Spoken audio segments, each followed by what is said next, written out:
Welcome this evening with Imtiaz Mir. Today is my guest, Dr. Mehnaz Afridi, Professor of Religious Studies and Interfaith Education Center, Manhattan College, New York, USA.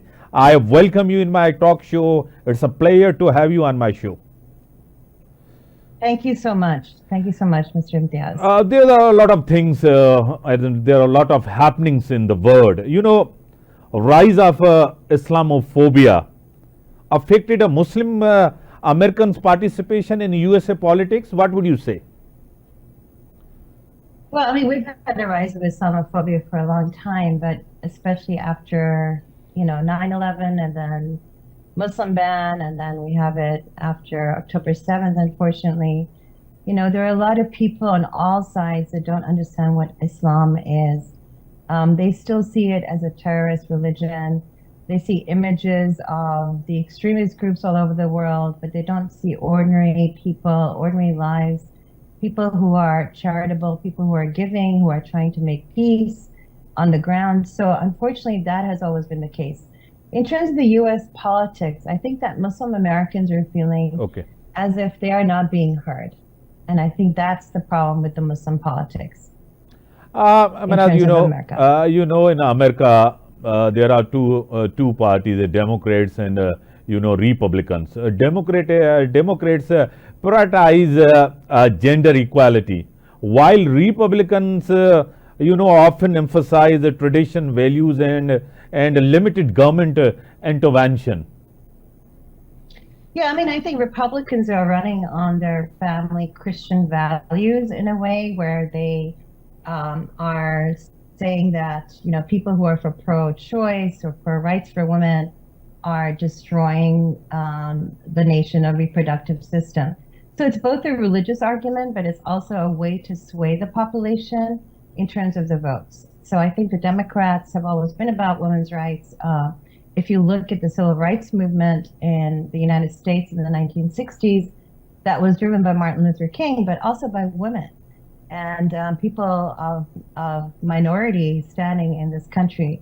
So I think there's always been a battle in terms of that. And I think the Democrats are being seen as extremely left. And that's not all Democrats. And also with Republicans are not all right. So I think these are talking tools to get their votes out there. And women, as usual, and unfortunately, are being used as a tool for policymaking, which I think is very sad, because I think women, which are about 55% of the population of the United States, from all backgrounds, all faiths, want to deal with their own bodies. And some of us have our own faith in terms of how we think of our bodies. And I think that should be a freedom of religious choice, which is what we have in this country. Interfaith dialogues foster understanding. It helps and bridge divides and reduce political polarization. Yes, it definitely does. And Mr. Imtiaz, we just had a wonderful interfaith dialogue at my college that I organized with a Jewish Orthodox woman and a Christian Catholic woman and myself. And we talked about women of faith and rights, and we talked about challenging times. That, our faiths are not killing each other. It's people who are using our faiths or using ideologies as a faith to destroy each other.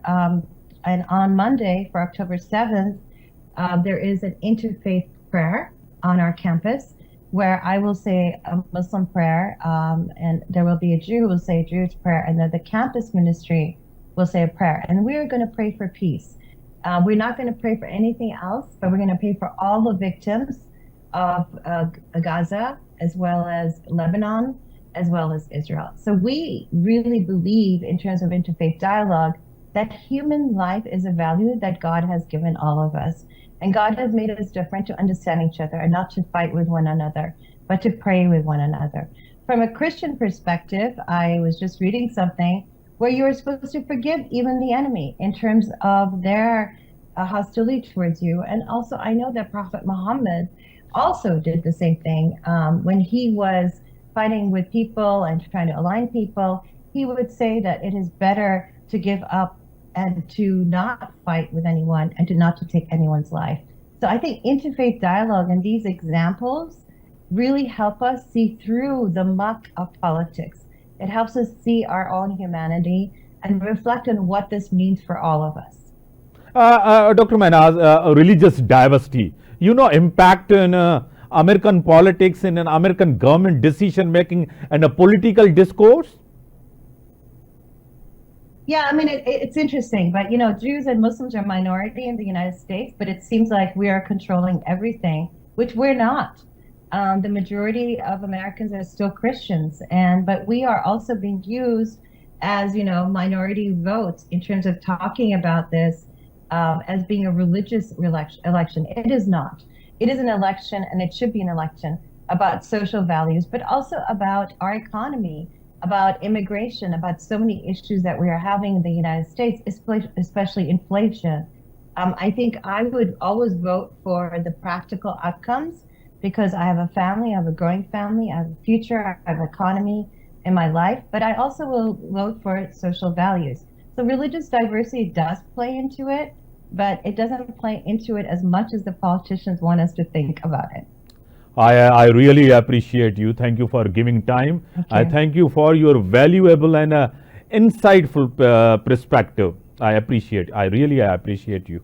Thank you so much. Stay safe and take care until next show.